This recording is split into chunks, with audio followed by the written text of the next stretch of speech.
오늘 중고등부 학생들도 같이 예배에 참석했는데 우리 중고등부 친구들이 한번 대답해 보면 좋겠습니다. 자, 이 돌들로 떡을 만들어라. 이 시험이 예수님께 쉬웠을까요? 어려웠을까요? 돌로 떡을 만들어라. 쉬웠을까요? 어려웠을까요? 뭐라고? 지수 뭐라고? 크게 얘기해봐. 쉬웠을 것 같다. 어떻게 알았죠? 그렇죠. 하나님이신 분이시니까 쉬웠을 것입니다. 그런데 여러분, 쉬워서 쉽지 않습니다. 여러분, 감당할 수 없는 일, 불가능한 일이면 오히려 어렵지만 어렵지 않아요. 그죠? 그냥 포기하면 되잖아요. 뭐 어차피 못하는 일인데. 물론 고난일 수는 있지만 시험거리는 되지 않을 수도 있습니다.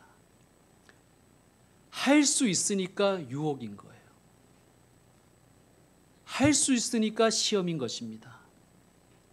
내가 할 수 있는데 절제하는 것. 여러분, 이게 쉽지만 어렵지 않습니까? 자, 마귀가 예수님을 어떻게 시험하는지 3절 한번 보세요. 이렇게 시작합니다. 네가 만일 하나님의 아들이어든. 교묘하죠.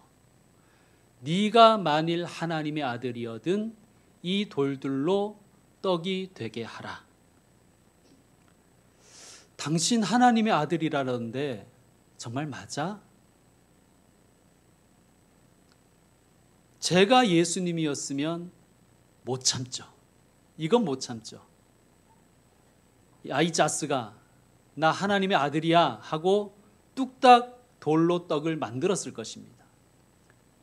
자, 그러면 누가 제일 좋아할까요? 사탄이 제일 좋아합니다. 자, 이것을 왜 사탄이 좋아할까요? 사탄이 제일 원하는 것은 예수님이 그냥 하나님으로 존재하는 거예요.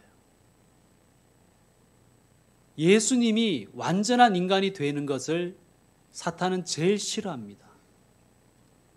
왜 그럴까요?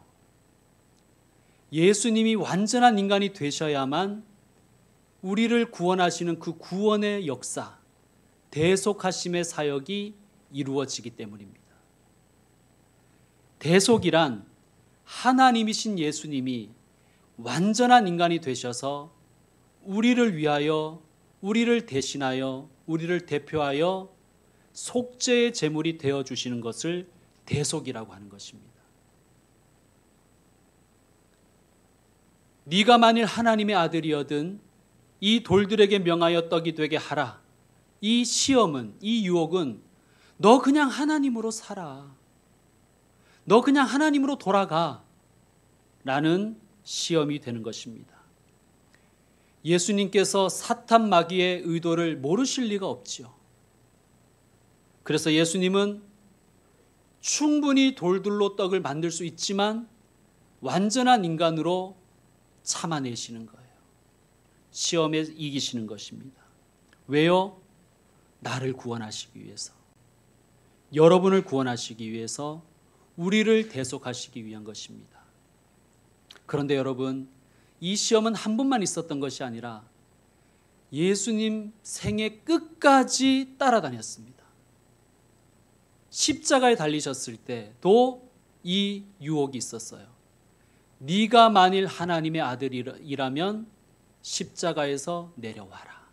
그러니까 십자가에서 내려오는 것, 그게 하나님의 아들 아니냐? 그렇게 유혹한 것입니다. 예수님은 완전한 인간으로 오셨고 완전한 인간으로 사셨고 완전한 인간으로 죽으셨습니다. 그래서 우리를 위한 온전한 속죄의 제물, 흠없는 제물이 되신 것입니다.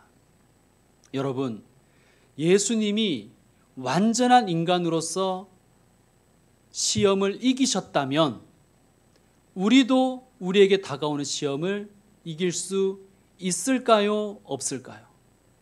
있습니다. 그런데 왜 우리는 안 되는가? 우리에게는 아담의 피가 흐르거든요. 아담은 하나님처럼 되고 싶었어요. 인간인데 인간의 자리에 있으려고 하지 않고 하나님의 자리를 탐했습니다. 우리에게 그 죄성이 있는 것입니다. 여러분, 참 사람으로 살고 참 사람으로 승리하신 예수님을 따라 사십시오. 그래야 유혹을 이길 수가 있는 것입니다. 두 번째 시험입니다. 5절 보십시오. 마귀가 또 예수를 이끌고 올라가서 순식간에 천하만국을 보이며 6절과 7절 읽어주십시오. 시작.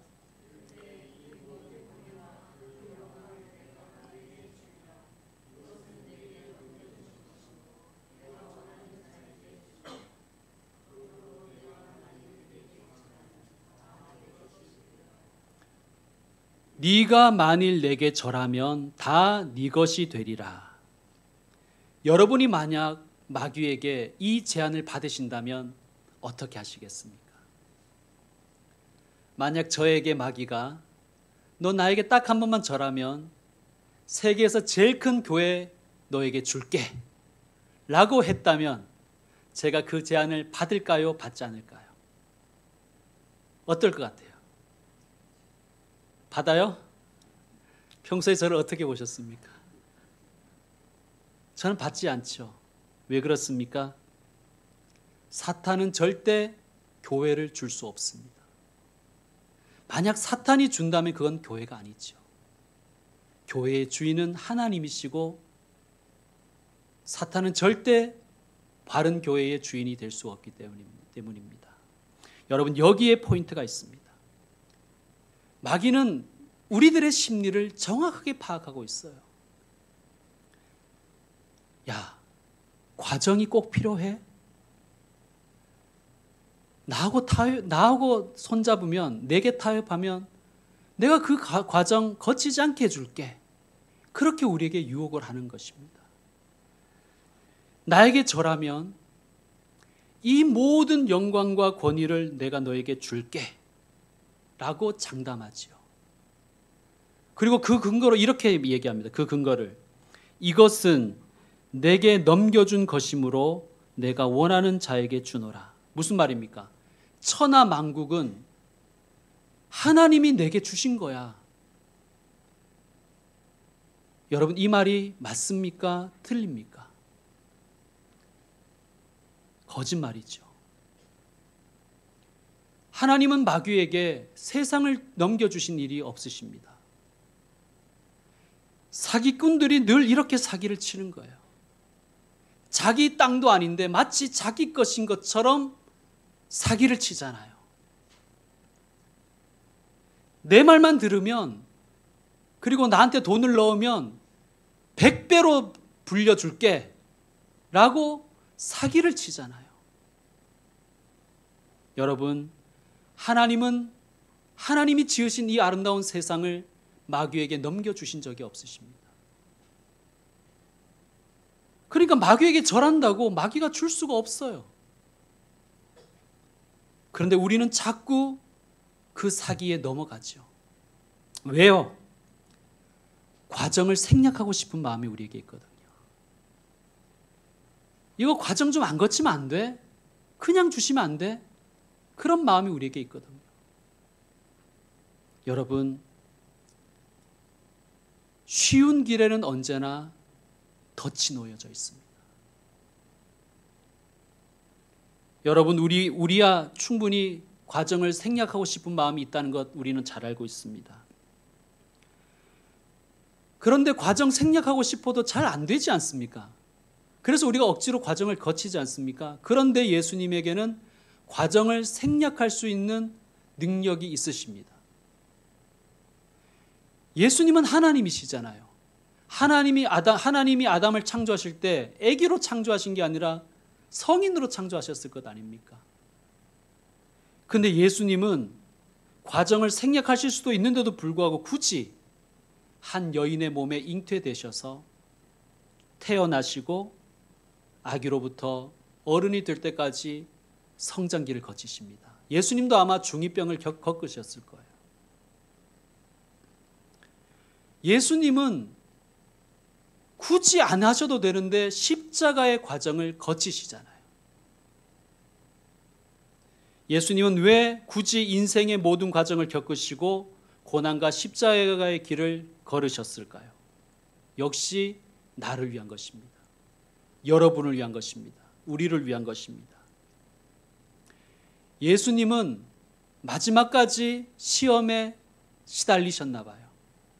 여러분, 예수님이 겟세마네 동산에서 뭐라고 기도하셨는지 기억하시죠? 아버지, 하실 수만 있다면, 생략할 수만 있다면 이 잔을 내게서 옮기시옵소서. 이거 예수님의 진심이었을까요? 진심이 아니었을까요? 진심이죠. 왜? 예수님은 완전한 인간이셨으니까. 예수님도 과정을 생략하고 싶은 마음이 있으셨던 거예요. 십자가 안 지고 구원하면 안 됩니까? 그러나 예수님이 이렇게 기도하십니다. 나의 원대로 마시옵고 아버지의 뜻대로 되기를 원합니다.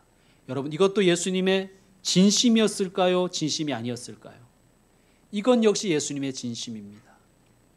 예수님은 이 두 마음 중에서 한 마음은 과정을 생략하고 싶은 마음과 한 마음은 과정을 겪어내야 된다는 그 마음 중에서 과정을 겪으시기로 선택하셨습니다. 여러분, 예수님은 쉬운 길이 아니라 어려운 길을 선택하신 거예요. 그러므로 여러분, 과정을 생략하려고 하지 맙시다.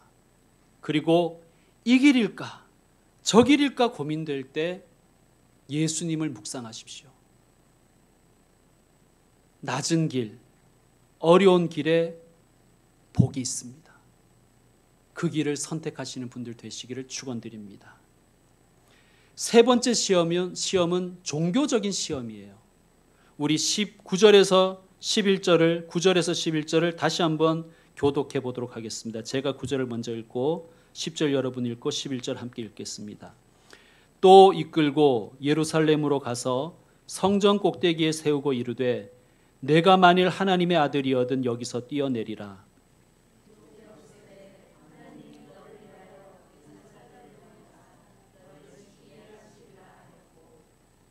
또한 그들이 손으로 너를 받들어 내 발이 돌에 부딪히지 않게 하시리라 하였느니라. 아멘.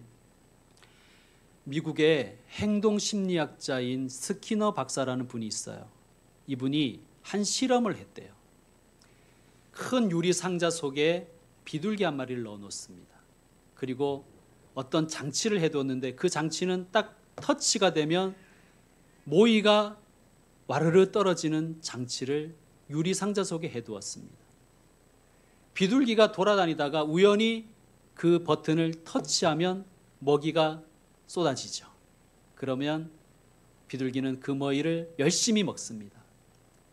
이런 일이 계속 반복되면서 비둘기가 훈련되는 거예요. 아, 이 버튼 누르면 먹이가 쏟아진다. 인식되는 것이죠. 이번에는 실험을 바꾸어서 또 진행합니다. 터치하면 먹이가 나오는 게 아니라 예를 들면 10분이면 10분, 15분이면 15분 일정한 타임이 되면 먹이가 내려오도록 설계를 하였습니다. 비둘기가 버튼을 눌러보는 거예요. 그런데 먹이가 안 나와요. 혼란스럽겠죠? 버튼 주위를 계속 돌아다닙니다. 계속 돌아다닙니다. 그러다가 우연히 먹이가 쏟아지는 거예요. 그리고 허겁지겁 먹죠. 이 과정이 계속 반복되면 비둘기는 이상하게도 아주 일정한 패턴으로 버튼 주위를 돈다고 합니다. 뭐 왼쪽으로 2바퀴, 오른쪽으로 3바퀴, 뭐 이런 식으로. 왜 그럴까요?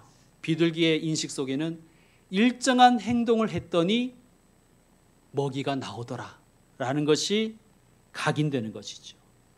그래서 똑같은 행동을 반복하게 되는 것입니다. 스키너 박사는 이 실험을 미신적 행위라고 명명했습니다.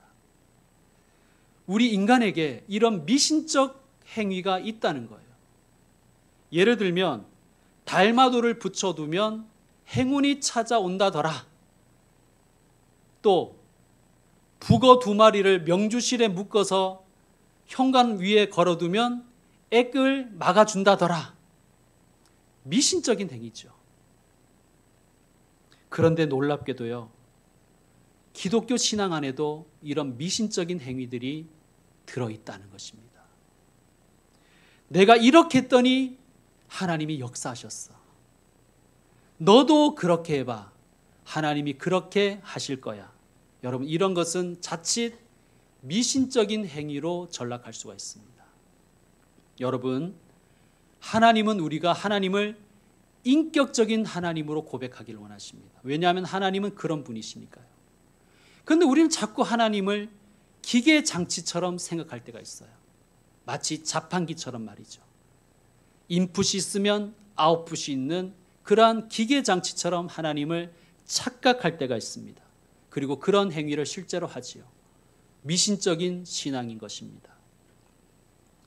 이러한 미신적인 신앙은 말씀 적용에서도 나타날 때가 있어요. 어떤 분들은 믿는 자에게 능치 못할 일이 없다는 말씀을 금과 옥저처럼 여깁니다. 믿으면 뭐든지 다 할 수 있어. 여러분, 그렇게 적용하는 것이 맞습니까? 여러분, 실제로 믿으면 뭐든지 다 할 수 있던가요? 그렇지 않죠. 이 말씀은 맥락을 알아야 되는 것입니다. 사도 바울은 내가 궁핍에도 처해봤고 비천에도 처해봤다. 내가 높은 자리에도 있어봤고 낮은 자리에도 있어봤다. 나는 그 과정을 통해서 일체의 비결을 배웠다라고 이야기합니다. 일체의 비결이 뭡니까? 높은 데 있으면서도 자만하지 않고 낮은 데 있으면서도 궁색하지 않은 사람으로 살아가는 방법을 배운 것입니다. 그것이 무엇입니까? 믿는 자에게는 능치 못할 일이 없다. 감당하지 못할 일이 없다고 그는 고백하는 것입니다. 그러니까 믿는 자에게도 높은 자리에 있을 수도 있지만, 믿는 자가 높은 자리에도 있을 수 있지만 믿는 자가 궁색한 처지에 전락할 수도 있다는 거예요. 그때 어떻게 해야 된다는 거예요? 믿는 자는 모든 것을 감당할 수 있다라는 믿음으로 살아야 된다는 것입니다. 자, 여러분, 사탄이 예수님을 시험하는데 이 시험, 세 번째 시험은 어디에서 시험하는 거예요? 성전 꼭대기에서. 성전에서 하는 시험입니다. 그리고 더 심각한 것은 무엇을 들이밀면서 시험해요? 말씀으로 유혹하는 거예요. 자, 10절을 보세요. 기록되었으되 옆에 디귿 표시가 되어 있죠. 모든 성경 다 표시가 되어 있습니다. 디귿을 여러분 내려와서 나눠주를 한번 보세요. 뭐라고 되어 있습니까? 시편 91편 11절에서 12절의 말씀을 마귀가 인용한 거예요. 말씀에 이렇게 적혀 있지 않냐? 너가 뛰어내리더라도 하나님이 이 말씀대로 번지점프하게 해주시지 않겠냐? 여러분, 굉장히 신앙적인 것 같지 않습니까? 아니, 말씀에 이렇게 되어 있지 않습니까? 이 말씀대로 돼야지요. 번지점프 돼야 되죠. 굉장히 신앙적인 것 같잖아요. 그런데 이게 말씀을 미신화하는 종교적 시험인 것입니다. 예전에 섬기던 교회에서 어떤 집사님이 제게 와서 이렇게 하소연할 때가 있었습니다. 제가 전도 담당 목사였거든요. 그분이 전도 왕을 늘 차지했던 분이세요. 그런데 그분이 저에게 이렇게 얘기했어요. 목사님, 저 이제 전도 안 해요. 내가 아무개 집사보다 2명 더 많이 했는데 하나님이 복을 그 사람에게 더 많이 주시는 것 같아요. 전도가 영업입니까? 물론 제가 그렇게 얘기하지 않았습니다. 부목사는 그렇게 얘기하면 안 되잖아요. 그죠? 싹싹 빌어야 되죠. 싹싹. 권사님 이번 연말에 전도왕 꼭 좋은 선물로 드릴게요. 싹싹싹싹 빌어가지고 겨우 이제 달래고 그랬습니다. 여러분, 그런데 정말 생각해 보십시다. 전도하면 복 받는다. 어떻게 보면 신앙적인 것 같은데 미신적인 행위입니다. 그런 마음으로 하게 된다면. 물론 우리는 그런 마음이 없어서 전도도 잘 안 하지만 어쨌든 여러분, 신앙 행위를 자꾸만 미신화시키지 마시길 바랍니다. 하나님은 기계장치가 아니십니다. 수학 공식이 아니에요. 분명한 것은요, 믿는 사람이나 믿지 않는 사람이나 높은 데서 뛰어내리면 사망입니다. 최소 중상입니다. 여러분, 상식으로 살아가야 됩니다. 99% 이상 상식으로 살아야 되는 것입니다. 인격적이신 하나님을 미신적인 행동으로 시험하려 하지 마십시오. 하나님을 하나님으로 대접하시길 바랍니다. 말씀을 정리합시다. 예수님이 완전한 인간으로 시험을 이기셨다면 저와 여러분도 이길 수 있겠죠. 정말 이길 수 있습니까? 자신 있습니까? 우리는 이런 마음이 자꾸 들어요. 그래도 예수님이니까 가능하지 않았을까? 그렇죠. 예수님께는 비결이 있었습니다. 어떤 비결이었을까요? 해답이 1절에 있습니다. 우리 한번 찾아봅시다. 1절 한번 보십시오. 자, 여러분 1절 읽어주세요. 시작. 자, 여기까지. 비결이 무엇입니까? 성령의 충만함을 입으신 것입니다. 또 계속 읽어주세요. 시작.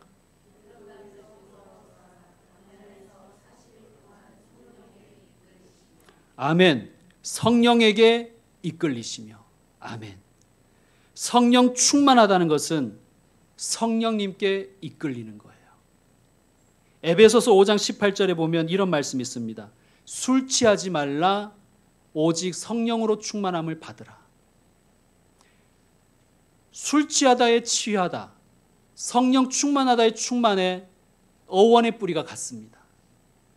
그러니까 지배하다는 뜻이 있는 거예요. 술 취한다는 것은 술이, 알코올이 사람을 지배하는 것이죠. 성령 충만하다는 것은 성령님이 사람을 지배하시는 거예요.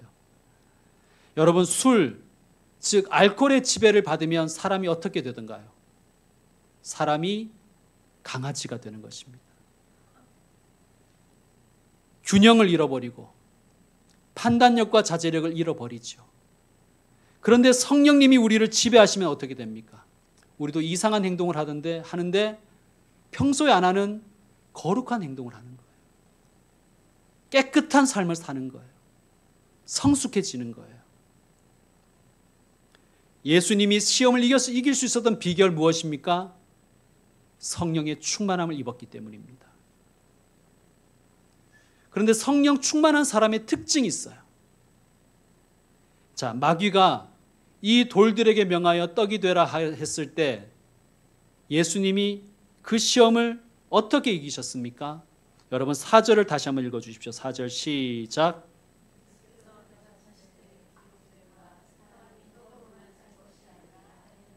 아멘. 기록된 바 옆에 기억 표시가 되어 있죠. 나나주에 뭐라고 되어 있습니까? 신명기 8장 3절. 무엇으로 이기셨습니까? 말씀으로 이기셨어요. 성령 충만한 사람의 특징입니다. 성령 충만한 사람은 말씀을 적용합니다. 또 마귀가 네가 만일 내게 절하면 다 내 것이 되리라 라고 유혹했을 때는 어떻게 이기셨습니까? 8절 읽어주십시오. 시작.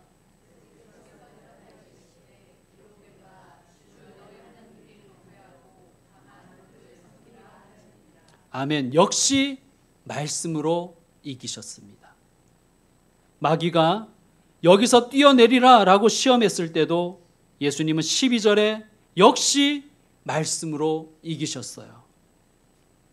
성령 충만한 사람의 특징입니다. 자, 그러면 이런 질문이 생길 수가 있죠. 목사님, 마귀도 10절, 11절에 보니까 성경을 인용하던데요. 그렇죠.